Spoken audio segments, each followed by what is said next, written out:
ಇನ್ನು ಕಡೆಯದಾಗಿ ಮೀನರಾಶಿಯವರಿಗೆ ಮೀನರಾಶಿಯವರು ಉಭಯ ತತ್ವದ ರಾಶಿ ಮತ್ತು ಜಲರಾಶಿ. ಹಾಗಾಗಿ ಅವರು ಮೆಂಟಲಿ ಸ್ವಲ್ಪ ದ್ವಂದ್ವ ಸ್ವಭಾವದವರು, ಯಾವಾಗಲೂ ಬಯಾಸ್ಡ್ ಆಗಿರ್ತಾರೆ.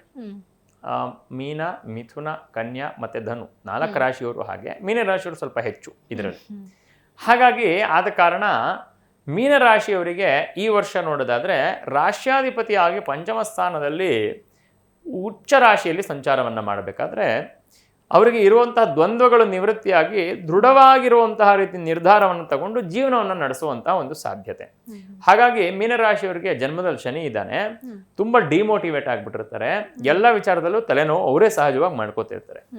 ಬೇಡದೇ ಇರುವಂತಹ ವಿಚಾರವನ್ನು ಅವ್ರ ತಲೆ ಮೇಲೆ ಎಳ್ಕೊಂಡು ಅದನ್ನು ಮನಸ್ಸಿಗೆ ಇಟ್ಕೊಂಡು ಕೊರಗಿ, ಆಮೇಲೆ ಮೀನರಾಶಿಯವರಿಗೆ ಒಂದು ವರ್ಷಗಳು ಹೇಗಾಗಿದೆ ಫಲ ಅಂತಂದರೆ, ಯಾವುದಾದ್ರು ಒಂದು ಸಣ್ಣ ಪುಟ್ಟ ಮಾತು ಅಥವಾ ನಮಗೆ ಹತ್ತಿರ ಇರತಕ್ಕಂಥವ್ರು ಹೇಳುವಂಥ ಸಣ್ಣ ಪುಟ್ಟ ವಿಚಾರವೇ ತುಂಬ ತಲೆ ಕೆಡಿಸ್ಕೊಂಡು ಅವರಿಗೆ ಒಂದಷ್ಟು ಅದನ್ನು ಮಾನಸಿಕವಾಗಿ ಕ್ಲೇಶವಾಗಿ ಪರಿಣಾಮ ಆಗುವಂಥ ಒಂದು ಸಾಧ್ಯತೆ ಇತ್ತು.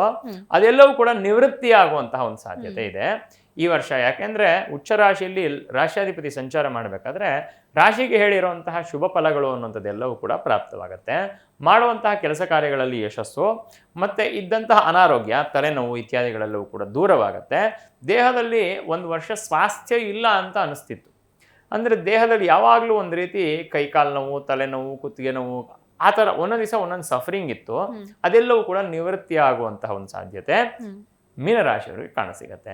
ಇನ್ನು ವಿದ್ಯಾರ್ಥಿಗಳಲ್ಲಿ ಯಾರಿಗೆ ವಿದ್ಯಾಭ್ಯಾಸಕ್ಕೆ ಒಂದಷ್ಟು ತಡೆ ಉಂಟಾಗಿರುತ್ತೋ ಅಂಥವ್ರಿಗೆಲ್ಲರಿಗೂ ಕೂಡ ವಿದ್ಯೆ ಮುಂದುವರಿಯುವಂತಹ ಒಂದು ಸಾಧ್ಯತೆ ಇದೆ.